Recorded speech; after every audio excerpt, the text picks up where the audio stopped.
Welcome to my channel easy to learn 2.1। Friends, पिछली video में lecture second में आपको प्रेजेंट इंडेफिनिट टेंस के नेगेटिव सेंटेंसेस बनाने सिखाए गए थे। तो आइए इसी क्रम में शुरू करते हैं प्रेजेंट इंडेफिनिट टेंस के interrogative sentences. Present indefinite tense के इंट्रोगेटिव सेंटेंसेस बनाने से पहले हमें यह जान लेना आवश्यक है कि हम प्रेजेंट इंडेफिनिट टेंस के इंट्रोगेटिव सेंटेंसेस को 3 कैटेगरी में डिवाइड करके बना सकते हैं। पहली कैटेगरी में एक तो क्या से शुरू होने वाले वाक्य आते हैं, अर्थात जिन हिंदी वाक्यों के शुरुआत क्या से होती है वो फर्स्ट कैटेगरी में आ गए। सेकंड, WH वर्ड बीच में आया हो, अर्थात जिन हिंदी वाक्यों के बीच में WH वर्ड आया हो। WH वर्ड क्यों, कब, कहाँ, कैसे, कौन सा, कौन सी, ये सब।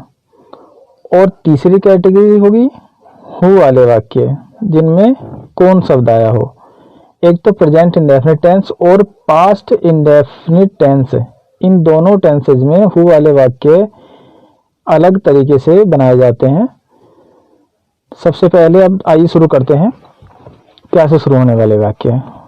इसको बनाने का फॉर्मूला है, इसमें सहायक क्रिया सबसे पहले आएगी। जो वाक्य हिंदी वाक्य क्या से शुरू होंगे उनमें सहायक क्रिया सबसे पहले आएगी, उसके बाद सब्जेक्ट आएगा, फिर इसके बाद नोट या नेवर यदि वाक्य में आया हो तब, नहीं तो फिर इसके तुरंत बाद हम वर्ब की फर्स्ट फॉर्म रखेंगे और उसके बाद में ऑब्जेक्ट।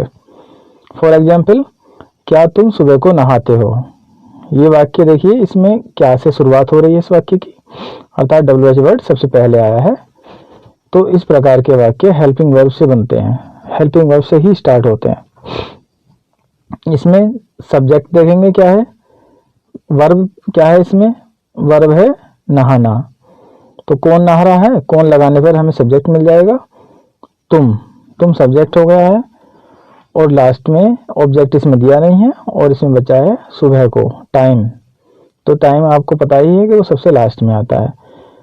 तो फॉर्मूला के अकॉर्डिंग ये कैसे बनेगा, सब्जेक्ट के अकॉर्डिंग इसमें क्या आएगी, हेल्पिंग वर्ब पहले डू आएगी, मतलब जो प्लूरल सब्जेक्ट होते हैं उनके साथ डू का प्रयोग किया जाता है। तो तुमसे पहले डू का प्रयोग होगा, तो सबसे पहले आएगा डू, फिर उसके बाद सब्जेक्ट यू, फिर वर्ब की फर्स्ट फॉर्म, वर्ब है नहाना, नहाने को अंग्रेजी में बोलते हैं बाथ। इसके बाद आना चाहिए ऑब्जेक्ट, ऑब्जेक्ट इस सेंटेंस में है नहीं तो अब लास्ट में रखेंगे इसमें टाइम, इन द मॉर्निंग।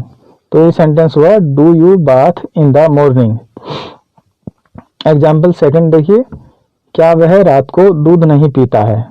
सबसे पहले इसमें हम वर्ब देखेंगे, वर्ब क्या है, पीना। तो कौन पी रहा है, कौन लगाने पर वर्ब में हमें सब्जेक्ट मिल जाएगा, कौन पी रहा है, वह सब्जेक्ट हो गया। और क्या लगाने पर हमें ऑब्जेक्ट मिल जाता है, क्या या किसे लगाने पर हम ऑब्जेक्ट मिल जाता है हमें। तो क्या लगाने पर हमें मिल गया है, क्या पीता है, दूध, दूध हमारा ऑब्जेक्ट हो गया। और इसमें नहीं भी आया है तो इसके लिए हम नोट का प्रयोग कर लेंगे। और टाइम भी दिया है, टाइम हम सबसे लास्ट में लाएंगे। तो ये वाक्य क्या से शुरू हो रहा है तो इसकी इंग्लिश ट्रांसलेशन डू या डज से स्टार्ट होगी। तो सब्जेक्ट क्या है, सिंगुलर सब्जेक्ट है, सिंगुलर सब्जेक्ट के साथ डज का प्रयोग होगा। तो सबसे पहले फार्मूला के अकॉर्डिंग हम क्या लाएंगे यहाँ पर, डज। नेक्स्ट सब्जेक्ट आएगा, सब्जेक्ट वह की अंग्रेजी यहाँ पर ही आएगी। फिर नोट का प्रयोग करेंगे। इसके बाद वर्ब की फर्स्ट फॉर्म पीना, पीने की अंग्रेजी होती है ड्रिंक। इसके बाद क्या आएगा, ऑब्जेक्ट आएगा, ऑब्जेक्ट क्या है, मिल्क, दूध। और टाइम सबसे लास्ट में रात को, एट नाइट, रात के लिए लिखा जाता है एट नाइट। तो इस प्रकार इस हिंदी सेंटेंस की इंग्लिश ट्रांसलेशन हुई does he not drink milk at night. Next second category, WH word वाक्य के बीच में हो तब।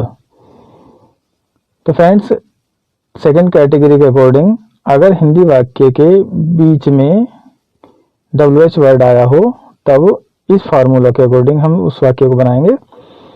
सबसे पहले तो WH वर्ड की ही अंग्रेजी पहले रखी जाएगी। जो WH वर्ड बीच में अगर आया हो हिंदी वाक्य में तो उसको ही सबसे पहले रख दिया जाता है इंग्लिश ट्रांसलेट करते हुए। तो सबसे पहले WH वर्ड आएगा और बाकी जो फार्मूला होगा वो फर्स्ट कैटेगरी के अकॉर्डिंग ही होगा। पहले डू या डज, फिर सब्जेक्ट, फिर नॉट या नेवर, वर्ब की फर्स्ट फॉर्म और फिर ऑब्जेक्ट।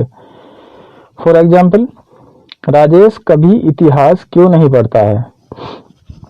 देखिए सेंटेंस में कभी नहीं आया है, कोई इसमें कभी नहीं के लिए बस नेवर का प्रयोग करेंगे, बाकी सब रूल वही रहेगा। और WH वर्ड बीच में आया है क्यों, तो क्यों की अंग्रेजी हम सबसे पहले रखेंगे, ठीक है। और वर्ब है इसमें पढ़ना, कौन पढ़ रहा है, राजेश पढ़ रहा है। और वर्ब से पहले हम क्या लगा देंगे, क्या पढ़ रहा है, इतिहास पढ़ रहा है। तो इससे हमें ऑब्जेक्ट मिल जाता है वर्ब से पहले क्या लगाने पर। एंड जैसा कि हमने बताया है कि वर्ब से पहले क्या लगाने पर भी ऑब्जेक्ट मिलता है और किसे लगाने पर भी ऑब्जेक्ट मिलता है। और ये ऑब्जेक्ट अलग अलग होते हैं। एक डायरेक्ट ऑब्जेक्ट होता है, अगर वर्ब से पहले हम क्या लगा दे तो हमें डायरेक्ट ऑब्जेक्ट मिलेगा। डायरेक्ट ऑब्जेक्ट में निर्जीव वस्तुएं आती हैं और वर्ब से पहले किसे लगाने पर हमें इनडायरेक्ट ऑब्जेक्ट मिलेगा। ये इनडायरेक्ट ऑब्जेक्ट होता है जिसमें सजीव वस्तुएं होती हैं। तो इस प्रकार क्या या किसे लगाने पर वर्ब से पहले हमें ऑब्जेक्ट मिलता है। तो ये जो टॉपिक है इसको विस्तार से आगे भी कुछ ट्रांसलेशन आएंगी उसमें आपको समझाया जाएगा। फिलहाल ये शॉर्ट में आपको दे दिया गया है, तो यहाँ नोट पढ़ लें। इनडायरेक्ट ऑब्जेक्ट हमेशा पहले आएगा और डायरेक्ट ऑब्जेक्ट हमेशा बाद में आता है, ये बात हमें ध्यान रखनी है। यदि डायरेक्ट ऑब्जेक्ट को पहले लिखा जाए, बाई चांस हम डायरेक्ट ऑब्जेक्ट को पहले लिखना चाह रहे हैं और इनडायरेक्ट को बाद में लिखना चाह रहे हैं, तो इनडायरेक्ट ऑब्जेक्ट से पहले हमें टू या फोर का प्रयोग करना होगा। तो अब इस सेंटेंस को, फर्स्ट सेंटेंस को हम ट्रांसलेट करते हैं पहले। राजेश कभी इतिहास क्यों नहीं पढ़ता है, तो WH वर्ड बीच में है, इसको हमें पहले रखना है वाई, क्योंकि अंग्रेजी होगी वाई। इसके बाद राजेश सब्जेक्ट है, सिंगुलर सब्जेक्ट है ये, तो इससे पहले हम डज का प्रयोग करेंगे, फिर राजेश लिखा जाएगा, फिर नॉट या नेवर। तो यहाँ पे नेवर आया है तो यहाँ पे नेवर लिखेंगे। फिर वर्ब की फर्स्ट फॉर्म क्या है, रीड, पढ़ना, और क्या पढ़ रहा है, ये ऑब्जेक्ट है हमारा हिस्ट्री।